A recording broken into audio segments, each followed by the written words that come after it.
bismillahi raxmaani raxiim waxaan halkan uga tacsiyeynaynaa dadkii Soomaaliyeed ku shahiiday qaraxii maanta ka dhacay wasaaradda shaqada ee arrimaha bulshada horteeda.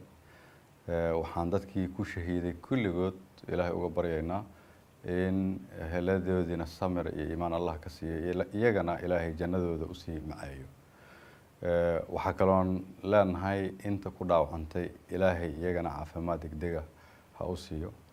Si gaar ah waxaan tacsiye halkan uga dirayaa anigoo ku hadlaya magaca golaha wasiirada xildhibaan ahaana wasiir ku-xigeenkii wasaaradda shaqada iyo arrimaha bulshada xildhibaan Saqar Ibrahim Cabdallah.